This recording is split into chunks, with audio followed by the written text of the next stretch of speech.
स्वरूभ्यश्च कृपा सिन्धुभ्यः सकलतानं पावनेभ्यो वैष्णवेभ्यो नमो नमः। नमो महावदन्नाय कृष्ण प्रेम प्रदायते कृष्णाय कृष्ण चैतन्य नाम्ने गौरतीष्य नमो। हे कृष्ण करुणा सिंधु दीनबंधु जगत्पते गोपेश गोपिका कांत राधा कांत नमस्तुते। तप्त कांचन गौरांगी राधे वृंदावनेश्वरी वृषभानुसुते देवी प्रणमामि हरिप्रिये। जय श्री कृष्ण चैतन्य प्रभु नित्यानंद श्री अद्वैत गदाधर शिवासदि गौरभक्तवृंद। हरे कृष्ण कृष्ण कृष्ण हरे हरे हरे राम राम राम हरे हरे।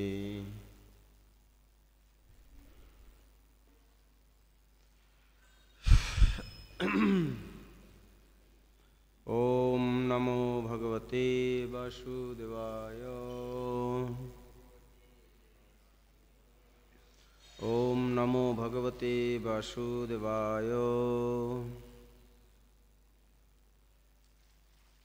ओम नमो भगवते वासुदेवाय।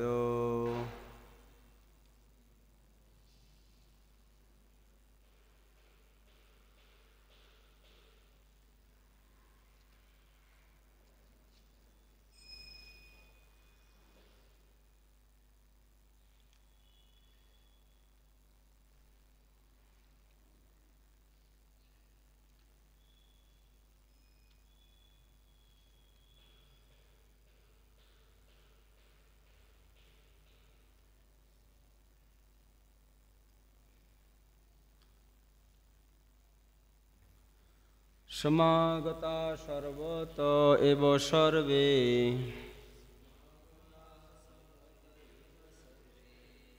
वेदा यथा मूर्तिधराति पृष्ठे न याथना मुत्र च कस्यानर्थ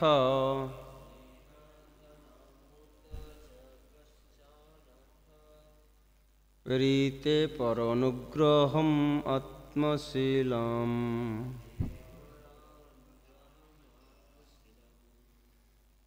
समागता सर्वतो एव सर्वे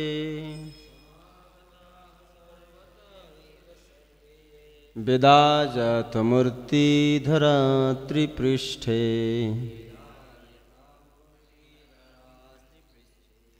नाह्याथना मूत्र न अमूत्र च कश्चनथ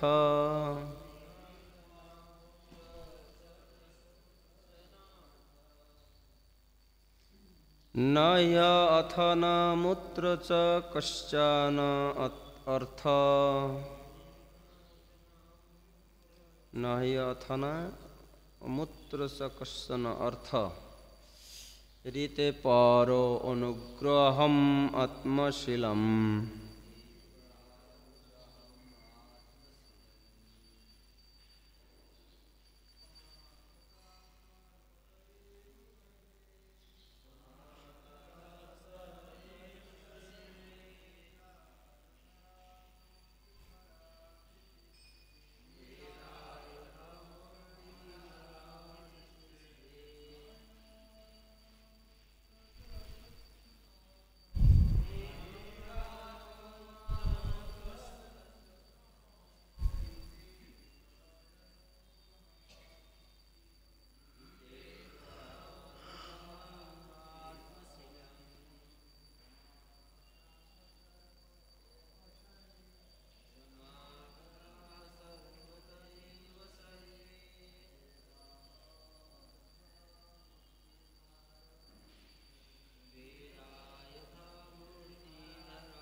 হরে কৃষ্ণ। শ্রীমদ্ ভাগবতম 19 অধ্যায় 22-23 নম্বর শ্লোক। সুখদেব গোস্বামীর আবির্ভাব এই অধ্যায়ের শেষ পর্যায়ে।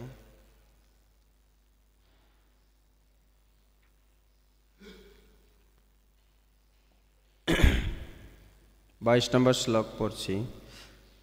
আশ্রিত্য তদৃশিগণবাচ পরীক্ষিৎসমং মধুচ্যুত গুরু চৈবলিকম আভাসতৈনানভিনন্দ যুক্তান শুশ্রূষমানশ্চ ঋতানি বিষ্ণু। অনুবাদ: ঋষিরা যা বলেছিলেন তা অত্যন্ত শ্রুতিমধুর, গম্ভীর, অর্থপূর্ণ এবং পূর্ণরূপে সত্য ছিল। তাই তা শুনে মহারাজ পরীক্ষিত শ্রীকৃষ্ণের কার্যকলাপ শোনবার অভিলাষে সেই মহর্ষিদের অভিনন্দন জানিয়ে বলতে লাগলেন। 23 নম্বর শ্লোক। সমাগতা শব্দের অর্থ সমবেত, সর্বত শব্দের অর্থ সমস্ত দিক থেকে, এবং নিশ্চিতভাবে সর্বে আপনারা সকলে বেদা পরম জ্ঞান যথা যেমন মূর্তিধরা মূর্তিমান ত্রিপৃষ্ঠে ব্রহ্মলোকে, ঊর্ধ্ব মধ্য অধোলোকে, না ইহ এই জগতে, অথ তাৎপর না অমূত্র অন্য জগতে, চ ও কশ্চন অন্য কোনো, অথ প্রয়োজন রীতে বিনা পর অন্য অনুগ্রহম কৃপা অনু আত্মশীলম স্বস্বভাব। রাজা বললেন, হে মহর্ষিগণ, আপনারা সকলে অত্যন্ত কৃপা পরবশ হয়ে ব্রহ্মাণ্ডের সমস্ত দিক থেকে এখানে এসেছেন। আপনারা সকলে ত্রিভুবনের ঊর্ধ্বে বিরাজমান মূর্তিমান বেদসমূহের মতো, কেননা অপরের প্রতি অনুগ্রহ করাই আপনাদের স্বভাব, এবং তাছাড়া এই জীবনে অথবা পরবর্তী জীবনে আপনাদের কোনো স্বার্থ নেই।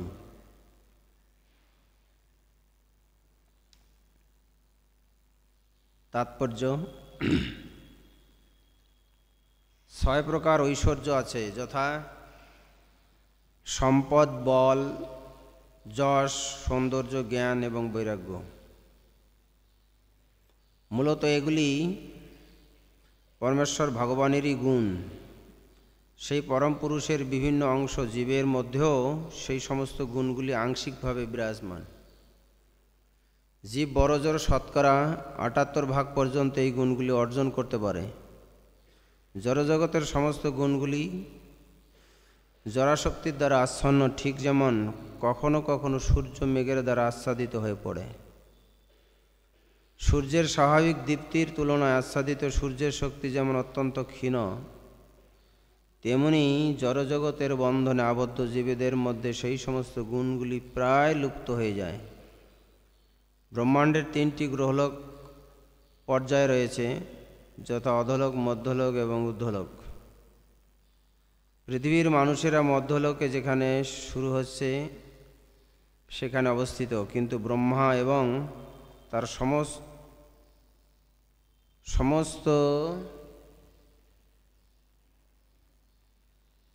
স্তরের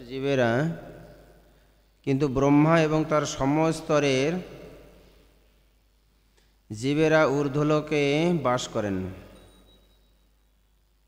যাদের মধ্যে সর্বোচ্চ লোক হচ্ছে সত্যলোক। সত্যলোকের অধিবাসীরা পূর্ণরূপে বৈদিক জ্ঞানে পারঙ্গম, এবং তার ফলে তারা মায়ারূপ মেঘের দ্বারা আবরণ থেকে মুক্ত। তাই তাদের মূর্তিমান বেদ বলা হয়। পূর্ণরূপে জড় ও দিব্য জ্ঞান সম্পন্ন এই সমস্ত পুরুষেরা জড় এবং চিন্ময় উভয় জগতের প্রতি উদাসীন। তারা প্রকৃতপক্ষে নিস্পৃহ ভক্ত বা শান্ত ভক্ত। এই জড়জগতে তাদের ঈপ্সিত কিছু নেই, এবং চিন্ময় জগতে তারা স্বয়ং সম্পূর্ণ। তাহলে তারা এই জড়জগতে আসেন কেন?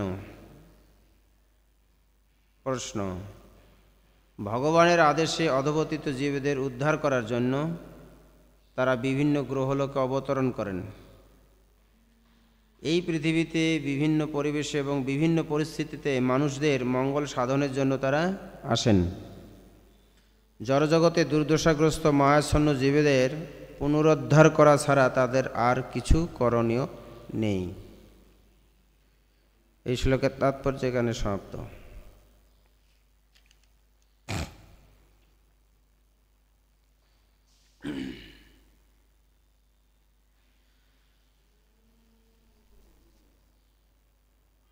তো আজকের আলোচ্য বিষয় হচ্ছে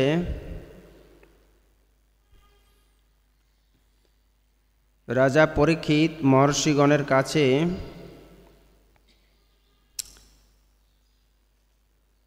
বর্ণনা করেছেন তাদের প্রশংসা সূচক, যে তাদের গুণ বর্ণনা করছেন। এখানে আজকের আলোচ্য বিষয় হচ্ছে রাজা পরীক্ষিত দ্বারা মহর্ষিগণের প্রশংসা।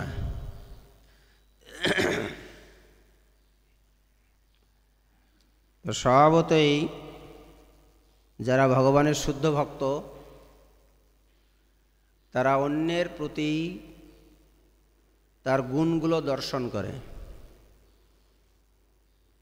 পজিটিভ জিনিসগুলি দর্শন করে। আর সাধুরা স্বভাবতই কৃপালু। তো পরীক্ষিত মহারাজ যেরকম ভগবানের ভক্ত ছিলেন, শুদ্ধ ভক্ত, এবং তার অন্তিম সময়ে ভগবানের মহান মহান ভক্তেরা সেখানে উপস্থিত হয়েছিলেন। ভক্তের সঙ্গে ভক্তের যে মৈত্রীপূর্ণ আচরণ, যেটা পরীক্ষিত মহারাজ প্রার্থনা করেছিলেন যে আমার যেন সমস্ত ভক্তদের প্রতি মৈত্রী ভাব থাকে, যেন তিনি এই সর্প ঝুলিয়ে দেওয়ার ফলে যে তার অপরাধ, তার যে অনুশোচনা, এই অনুশোচনা হচ্ছে প্রায়শ্চিত্ত। কৃতকর্মের ফলস্বরূপ তিনি নিজেকে যখন অপরাধী মনে করেন, ভক্তের কাছে এটাই হচ্ছে প্রায়শ্চিত্ত, যে আমি এটা অন্যায় করেছি, উচিত ছিল না।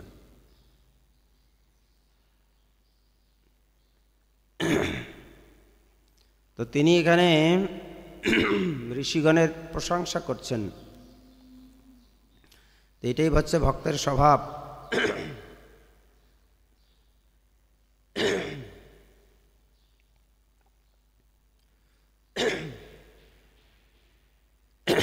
একটা প্রবাদ বাক্য আছে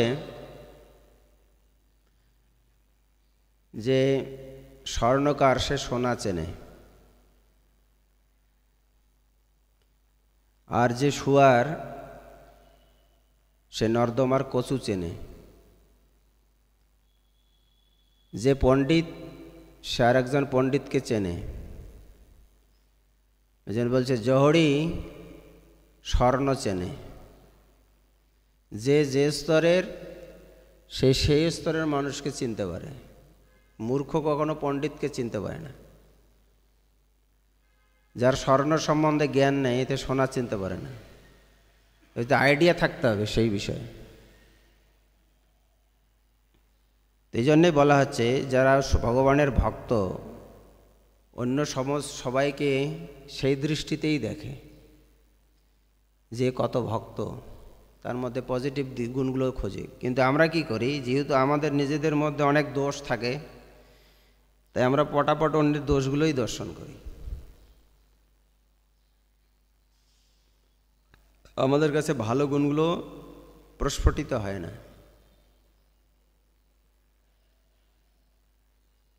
আমরা নিজের দোষ দেখতে পাই না, অন্যের দোষ দেখি। তো যে ব্যক্তি নিজের দোষ দেখতে পায় আর অন্যের মধ্যে গুণ দেখতে পায়, সে হচ্ছে জ্ঞানী ব্যক্তি। এটা হচ্ছে জ্ঞানী ব্যক্তির লক্ষণ বা ভক্তের লক্ষণ।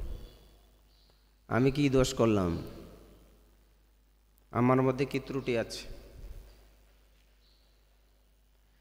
এই জন্যে রাজা পরীক্ষিত মহর্ষিগণের এখানে গুণ বর্ণনা করছেন। আপনারা সকলে অত্যন্ত কৃপা পরবশ হয়ে ব্রহ্মাণ্ডের সমস্ত দিকে বিচরণ করছেন। আপনারা সকলে ত্রিভুবনের ঊর্ধ্বে বিরাজমান মূর্তিমান বেদসমূহের মতো, কেননা অপরের প্রতি অনুগ্রহ করাই আপনাদের স্বভাব, এবং তাছাড়া এই জীবনে অথবা পরবর্তী জীবনে আপনাদের কোনো স্বার্থ নেই। এটি সম্পূর্ণই ভগবানের ভক্তদের গুণ বর্ণনা করা হচ্ছে। যেহেতু পরীক্ষিত মহারাজ তিনি একটি ত্রুটি করেছিলেন, সেই ত্রুটির দ্বারা তিনি নিজে অনুশোচনা করছেন, আর পরিবর্তে তিনি এখন সেই ভাগবত শ্রবণ অনুষ্ঠানে সমস্ত ঋষিদের প্রতি তার যে দৃষ্টিভঙ্গি সেটা প্রকাশ করছে। তো এই থেকে আমাদের শিক্ষা, এই আলোচনা থেকে শিক্ষা এটাই নেওয়া উচিত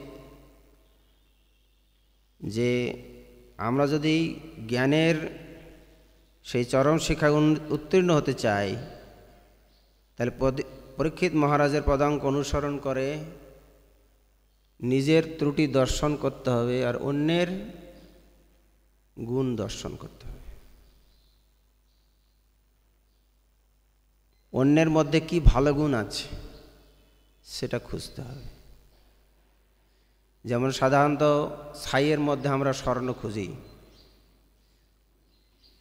যে স্বর্ণের দোকানগুলো আছে ওগুলো ও ঘর ঝাড়ু দিয়ে ফেলে দেয় না, ঘর ঝাড়ু দিয়ে এক জায়গায় রেখে দেয়, আবার ওটা আবার কেউ কিনে নেবে, ধুয়ে ধুয়ে ধুয়ে ধুয়ে ওর মধ্যে থেকে স্বর্ণ কণা খুঁজে পাবে, তাই না? সেই রকম প্রত্যেক মানুষের মধ্যে কিছু ভালো গুণ আছে আর কিছু খারাপ আছে। এই জন্য দোষে গুণে মানুষ, কিছু তো ভালো গুণ আছেই, সেটাকে খুঁজে বার করতে হবে। যে গুণটা আছে ওর মধ্যে ভালো, সেইটা তার বিকাশ ঘটাতে হবে, সেটাকে শিক্ষা দিতে হবে, সেই বিষয়ে তাকে সেবায় লাগাতে হবে, তাহলে সে বিকশিত হবে। কিন্তু আমরা আমাদের ইচ্ছা মতো তাকে পড়াশোনা করাই, আমাদের ইচ্ছা মতো গাইড করি, তার ফলে তার মধ্যে যে গুণগুলো আছে সেটা প্রকাশ হয় না, বিকাশ হয় না। আমরা জানি না তার মধ্যে কি সম্ভাবনা আছে। হয়তো একটা বাচ্চা সে গান শিখতে আগ্রহী, কিন্তু আমরা তাকে বিজ্ঞানী বানাবো। হয়তো একটা ছেলের খেলাধুলার আগ্রহ আছে, আমরা হয়তো তাকে আরেকটা বানিয়ে দিলাম। যেন আমাদের মধ্যে এই জন্য আমরা সম্ভাবনা কী আছে সেটা খুঁজি না, যে বিষয়টার প্রতি সম্ভাবনা আছে সেই বিষয়ের প্রতি তাকে উৎসাহ দিতে হবে, সেই বিষয়ের প্রতি তাকে প্রস্ফুটিত করার শিক্ষা দিতে হবে, তাহলে সেই বিষয়ে সে এক্সপার্ট হবে, সেই বিষয়ে তার সেবা প্রদান করবে, এটাই স্বাভাবিক।